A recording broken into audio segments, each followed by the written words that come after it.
Ever feel like your strength is seeing how everything fits together? Like your ability to zoom out is actually what your community needs most. Welcome to Smart Driven Women. I'm Rona Job.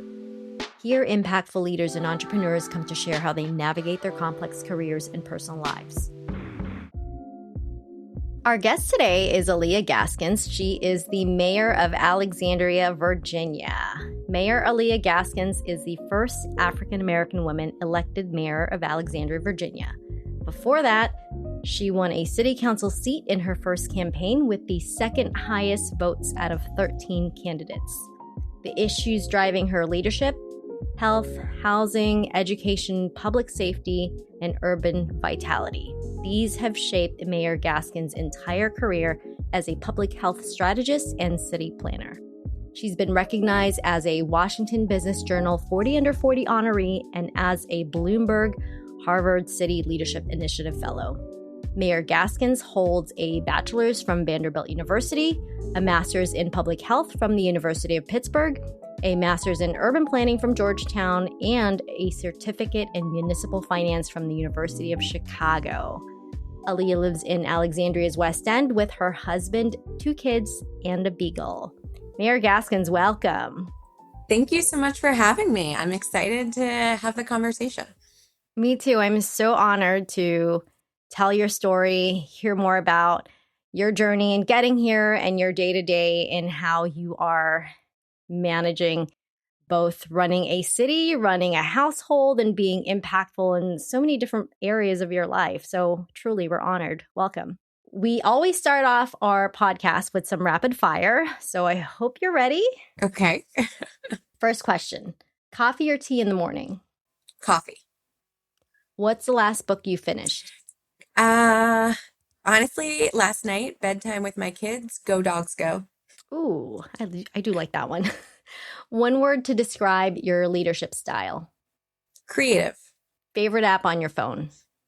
Oh, that's a tricky one. Probably the photo. No, that's not an app. Well, I was going to say the Photos app. Well, it is. The Photos app is the Yes. Photos app. Podcast or audiobooks? Podcast.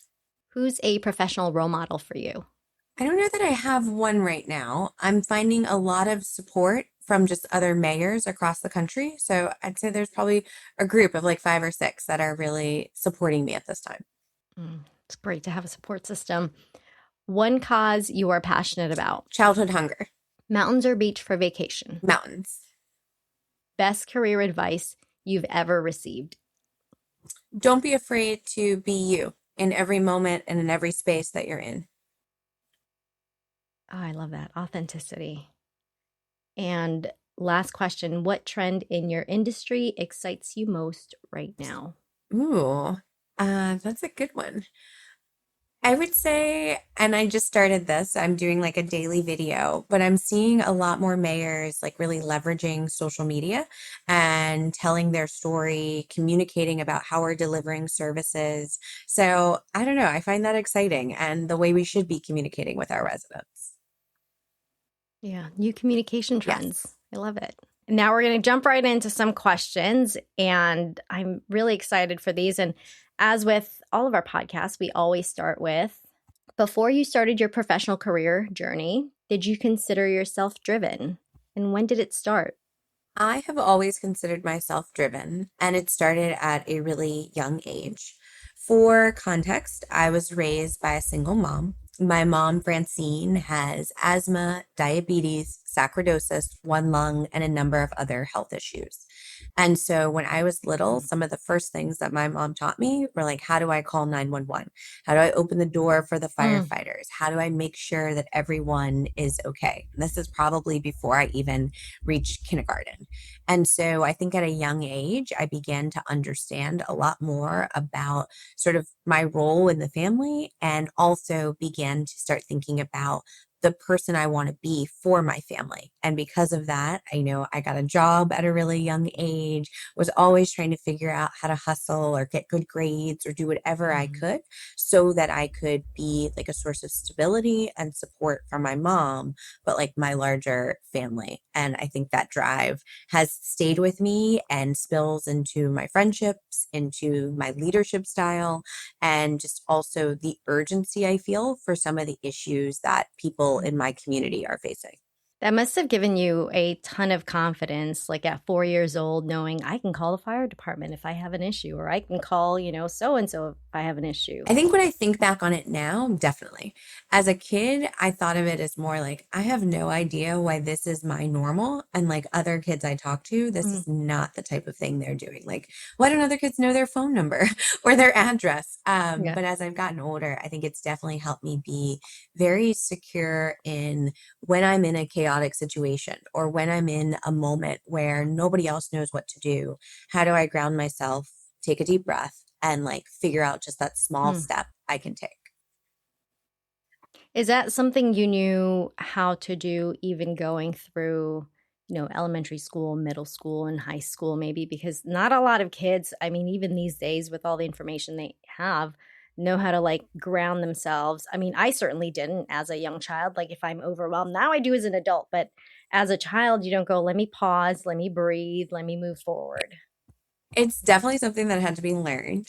Shout out in middle school, I had a teacher named Miss Schaefer. And at this point, I just transitioned to a new school. I was going from a public school. I received a scholarship to go to an all girls private school. And when I got to this school, like many of the girls, like they had been in this rigorous academic program for their entire life. And that was not my Mm. experience. And I got to school, and honestly, I didn't even know like which book I was supposed to take home. And Miss Schaefer, like, she would come to my locker with me and literally open my backpack and help me think through, like, what are the classes you took today? What's the homework Mm. you have tonight? What's the class you have tomorrow? How do you plan out the type of things that you need to be prepared? And that system has stayed with me. And I think I still use it, but just really that pause of like, okay, you can't solve the world in every moment, but you can get organized and figure out how to chunk it out. And I think I heard you correctly. You still use that to this day. Yes, there are moments when I'm like, oh God, the world is falling apart. Let me pause and make a list and like just figure out what I'm gonna do first. As you're going through sort of middle school and high school, how did you decide that, okay, in college, I'm going to do this? And then moving from that, did you always know you were going to go into public health, public service, or was that something that was shaped sort of throughout your post college career? So when I was younger, mostly because of the experiences with my mom, I wanted to grow up and be a doctor. So like I used to carry around like a little medical bag, like I was Doc McStuffins or something over Mhm. here. But like that was the focus. And so every class I took, every AP I signed up for, every internship, every job, when I got to college, every class, like everything was about the path to medical school. And then I remember I took this major called Medicine, Health, and Society. And the whole purpose of the major at Vanderbilt is to understand what are all the factors outside of the emergency room that impact your health. And it really Mhm. forced me to examine my own story. Like in my case, my mom, part of the reason why she had struggled so much with her diabetes is she worked two or three jobs, yet we still never had food to eat. And she was skipping meals to make sure I Mm. could have something to eat. Or you have great medical care and you come home to a house with mold or rodents, like then it's very hard to manage your asthma. So that was a huge shift for me. I Mhm. realized like I want to focus on all of those things outside of the hospital that in my story were the challenges we faced. And the more I began to learn about hunger, housing, wages, transportation, the more that wasn't medical school. That was a different pivot for me. And so I decided to get my master's in public health because everything I looked at, it seemed like I could really focus on law and policy with a grounding in health. I don't think I ever thought it would be running for office per se. I've always been interested in Mhm. systems, I've been interested in how policies get created, but I didn't know that that was the path for me. Fast forward, COVID hit, and I was sitting at home then with like a month-old baby. And I was thinking to myself, like, who of our elected officials has this grounding in public health? How are they thinking about the intersection between all of these issues? How are they thinking about young moms during this pandemic? And so my first campaign was on Zoom, and literally, there's nobody in my family who's ever run for office, but it was really, I think, a calling. I felt that I had this experience both personally and professionally. I'm seeing things and I see interconnections between so many issues in our city and our health and well-being. What can I add to the table? This is what I love about our stories as women is we really see a lot of problems and try to find the best holistic approach to them, right? If you look at policies that are even being made, even to this day, not just from 20, 30, 40 years ago, they tend to be siloed a little bit. But the fact that you were like, there are things outside of the healthcare system that contribute to success outcomes of any patient. And that's a holistic approach. And I feel like you've done that. It sounds like just about all your life, even as a child, helping your mom, with emergency contacts and how to kind of let them in if anything happens. Yeah, it's interesting. My husband and I joke about this all the time because my husband's very like things are black and white. And then I'm like, but what's the root cause behind that? How did we get Mhm. there? What other factors have we Mhm. not considered as to why this is going on? And I think it's just the way I've been trained to think. But I also feel like that's the critical thing. Those are the critical questions that government should be asking. Every one of our residents is not facing the same experience in the same way. When we talk about housing, our housing challenges are different if you are homeless or you're a senior who's lived in your home for 40 years and now you're dealing with how can you stay in that home. And like we have to be able to push past like our perceptions of why things are in order to truly get at the root so we can actually fix things. And I think we have to be okay with one size won't fit all. Doesn't mean that we're trying to overcomplicate it, but I think we're finding or unlocking the pieces of information that ultimately should lead to a better solution.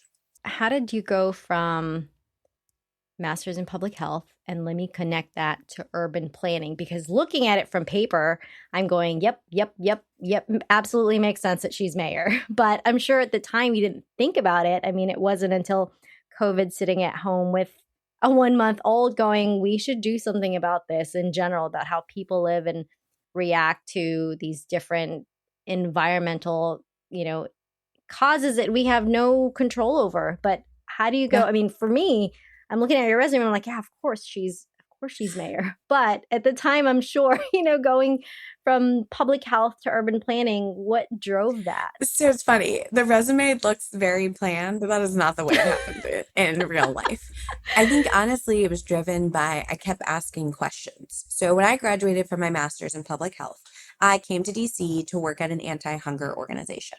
I love that work. Like I was responsible for promoting school breakfast, lunch, after school meals, trying to make sure that every kid that was eligible in DC for these programs in their school were connected to it. The more I did that work, I kept asking though, like, kids are not hungry for no reason. Like, how do we support their Hmm. parents? How do we make sure there are grocery stores in communities? How do we like build all that connectivity? And that led me to a job at the National League of Cities, where I was working on Michelle Obama's Let's Move campaign. And every time I would work with mayors and start talking about like walkability and transit and opportunity, they would connect me to the planners in their community. I had never met a city planner Mm. before in my life. I didn't know that that was a profession of choice. And the more I started talking to them, the more I was like, a lot of these questions about what people have in their community that support their health or don't support their health are decisions that are made by planners and how we think about cities should be Mm. shaped or designed. And so that led me to go back and pursue my master's in urban planning. And I think fast forward where it started to intersect with policy is the more I was in my planning classes and when I went to work for a community investment organization, the more I realized that a lot of the decisions that then planners are making are shaped by the directions they're getting from elected officials about what they value or where the community is headed or how the community is thinking about housing and economic development. And so it makes sense now, but I would say in reality, it was a lot of like, I keep having these questions on my heart. I'm not happy where I'm at right now. Like, how do I keep going until I find the space that's going to help me answer these questions and do the work I feel is needed?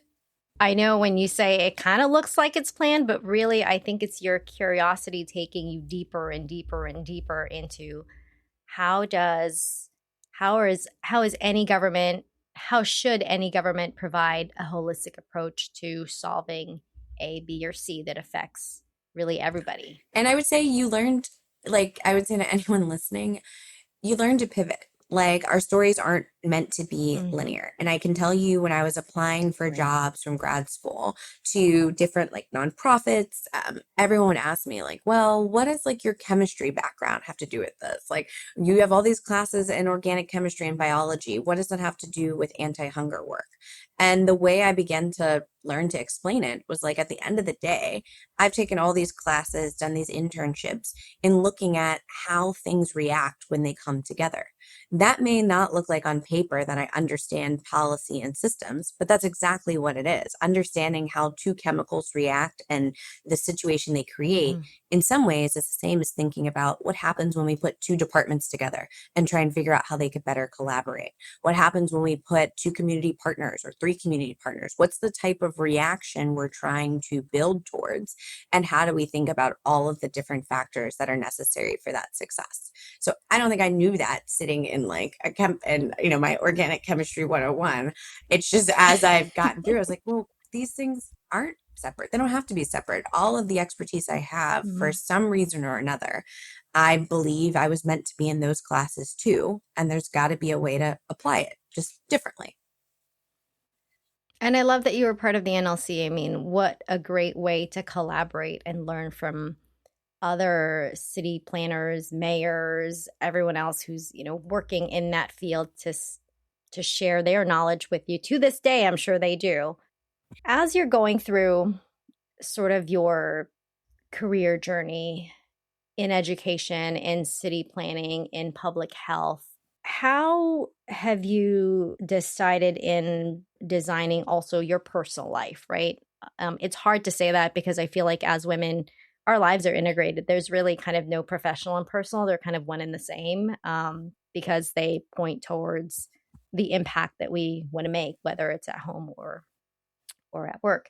But for you, how have you sort of made decisions in terms of prioritizing, in terms of integration, in terms of making decisions one way or another? I can't remember who first said this, but I've used it like year after year. But I heard someone speak and they asked them, like, how do you balance your life? And the speaker responded, I don't, because balance would mean that everything is equal. Instead, I try and create a life Mm-hmm. of harmony. And that means that every instrument or every piece of my life is playing in different ways, but they may not all be the same. And so when I think about my calendar, when I think about my time, I try and use that same framework. Like when I am the best mom, it means my phone is turned off, I'm playing, I'm focused, and it might not mean that I'm getting to every email that I need to in the city. When I am the best mayor, it might mean that like maybe my kids are getting a little bit of screen time and that's okay because we're all Yeah. figuring out how to make it work. And so I've had to accept that everything won't be equal, nor can it. But if I start from a place of like my faith and family are the most important, then I can build something around that in terms of my prioritization. I'd say the second piece that you mentioned around integration, my kids, my husband, for better or worse, everyone gets dragged to this party.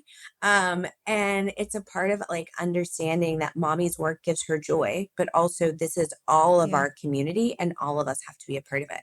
So like my kids have been doing Meals on Wheels since they were little. My kids come to City Hall. They have a play area like under my desk and around here. They come to big city events with me. They even come to like public hearings with me, which probably aren't the most exciting things for a 5 or 3 year old, but they come because we're making it work. And I've gotten really intentional with saying to people, like, my kids are going to be there. And so we're going to figure out how to all do this together. I'd say the third, and I'm learning this, but this is my like 2026 goal, is also being really specific with people about what I can and cannot do. So I get invitations to a lot of ribbon cuttings. I can't make every ribbon cutting because sometimes my kids have hockey or gymnastics, or I have another Right. city event, but I can still support your business. And so that may look like maybe my family and I are going to come a different day and have dinner at your restaurant. And you know what? You probably got hours of my time versus 5 minutes for me just coming to the one thing. Or maybe I can't come and deliver a proclamation, but I have time on the back end where I can do a handwritten note to everyone that you are recognizing there. So I'm also trying to figure out like what are the ways that I can still serve and be present and let our community know I care about them and I'm working on the things they need me to in the way that is authentic to me and the time that I have available to give. This is also a part-time job. So also like Right. I have to figure out ways of navigating Yeah. it all. Which is, I think not a lot of people know that. Not a lot of people that many public service offices are part-time jobs. Yes. So we are a council manager form of government. So that means that the mayor and council are part-time. I have one full-time staff person, shout out to Christine, and she does all of my scheduling, but all of the constituent services, every email that you get from me. Every comment that you receive on social media or feedback, that's me. Every initiative that I would want to create from the mayor's office is something that Christine and I are working on and creating. And then I have to have another job. I actually have two because it's so expensive to live in this city. Right. How are you liking the West End, by the way? How is that community? I mean, it has just been. I moved to DC about 20 years ago, and I don't think the term West End was a thing. So, talk to me a little bit about that. What's it like being in that very niche community of Alexandria? So I get in trouble all the time because I say like the West End is the best end. I know I'm not supposed to have favorites, but what is unique about the West End of Alexandria is that it really is a collection of many neighborhoods. Most people only know Del Rey and Old Town in Alexandria, and they should because those are iconic parts of our community. But when you come to the West End, you get to experience Cameron Station, Seminary Valley, Yep. Eisenhower. You get to experience all of these different communities that you would not anywhere else. I tell people a perfect example is the Van Dorn Plaza. In the Van Dorn Plaza, you can get everything from African food, Caribbean food, Afghan cuisine, Ethiopian cuisine, Mexican cuisine, and a Dunkin' Donuts. Like it's just an amazing collection of our small businesses, the rich culture, and the vibrancy that I think some people don't know is unlocked and like waiting for you in Alexandria. I mean, Alexandria is a great city. I'm a little biased because it's right next door. I'm really curious about your campaign for mayor and your run for mayor because the last time you and I sat down and chatted, it was right before you were going to step into and get sworn in as mayor. What was that like? What was the lead up like? How did the family sort of get behind you and support you? And what was it like talking to a ton of Alexandrians? Yeah. It's hard to put into words. So I would say the campaign for mayor, our focus was on how do I show up in every neighborhood? How am I having conversations with our community and really understanding we've made a lot of great progress as a city, but we also don't want to be a city that leaves people behind. And so I was doing like Ethiopian coffee ceremonies and bus stop talks and walks throughout neighborhoods and meeting in people's living rooms and town halls, whatever I could do in order to connect and really ask people, what do you love about our city and what makes it hard to be here? I would say running for campaign mayor is different than running for council. It's just you. You are out there all on your own, and it is exciting, but it is also exhausting. I'd say leading up to the installation, once I finally won, the big thing that I focused on was how do we make our ceremony a representation of the diversity of our entire community. And so on our council, we have two other women. We have an African American male, African American woman. We have an LGBTQ, a member of the LGBTQ community. We have a Muslim American. We have a Hispanic American. We've got all of these different traditions and cultures. And so we brought music, we brought live art to the ceremony, we had children singing. I made sure that we had transportation for residents who live in public housing, trying to make sure that we are living up to the words we spoke, which is that this will be the people's hall and the people's city, and every person should have a space in the rooms where we're creating and making decisions about this city. It sounds like you're very, very intentional about showing up and how you show up. I try to be. It's hard sometimes when you have multiple priorities, right? Or multiple responsibilities. For anyone who's listening right now that is struggling with how they decide to show up and in what way, what advice would you have? I guess I would say that this hasn't always been easy for me. That I would definitely say when I was starting out in my career, I thought that there was a certain way that you were supposed to show up. And I look back and there were times where maybe I thought something and I didn't say it because it didn't feel like the right space to say it. Or I agonized on if I'm going to say it, how do I say it?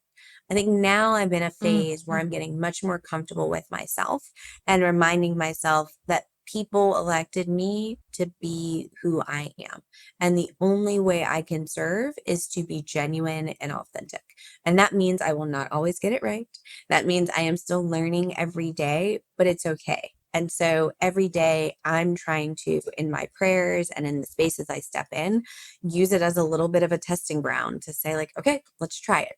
Let's see how it lands. And we're never going to know if we don't keep trying and we don't keep pushing ourselves. And so that's the space I'm in. And I would say to other people, just try it.